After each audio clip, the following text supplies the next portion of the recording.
Në një kohë kur qytetarët e vendit ballafaqohen me çmime në rritje të pandërprer, paga që mezi mbulojnë shpenzimet elementare për jetesë dhe një standard jetese që përëndohet dita ditës. Pason edhe një goditje e re për xhepat e tyre. Nga 1 nëntori, regjistrimi për marrje të patent shoferit, një nevojë patjetërsueshme për të rinjët, do të bëhet më i shtrejtë. Deri tani ky çmim për kategorinë B për pjesën praktike dhe teorike ka qenë 24.500 denar, ndërkaq tani e njëjta do të kushtoj 33.000 denar. Kështu ka njoftuar pjesa dërmuese e autoshkollave të vendit në webfaqet e tyre.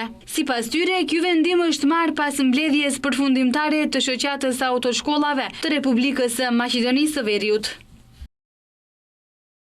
Të nderuar kandidat, ju njoftojmë se nga data 1 nëntor 2025 do të hyjë në fuqi çmimorja e re për aftësimin e kandidatëve të kategorisë B. Teoria dhe praktika do të kushtojë 33.000 denar, 2 orë plotësuese në ditë 2.000 denar, përdorimi i veturës për provim 1.500 denar. Ky vendim merret pas mbledhjes përfundimtare të shoqatës së autoshkollave.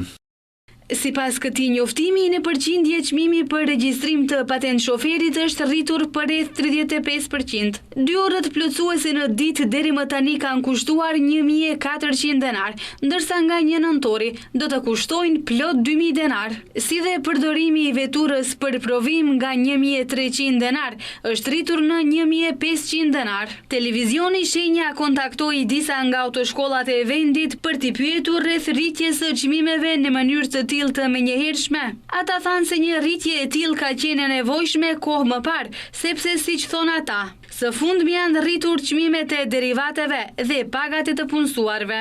Në një realitet ku çdo ditë sjell një faturë më të lartë dhe një shpresë më të vogël, rritja e çmimeve për patent shoferin është vetëm një hallk tjetër në zinxhirin e vështirësive ekonomike që po i rëndojnë qytetarët e Maqedonisë së Veriut. Për shumë të rinj patenta nuk është luks, por domosdoshmëri për të siguruar punë apo për të ndihmuar familjen. Megjithatë, me këtë rritje të ndjeshme, ajo po shndërrohet në një pengesë të re në rrugën drejt pavarësisë financiare, ndërsa autoshkollat arsyetojnë vendimin me kosto të rritura të derivateve dhe pagave. Mbetet e hapur pyetja, deri kur do të vazhdojnë qytetarët të paguajnë çmimin e lartë të një standardi jetese, që po bëhet çdo ditë më i papërballueshëm.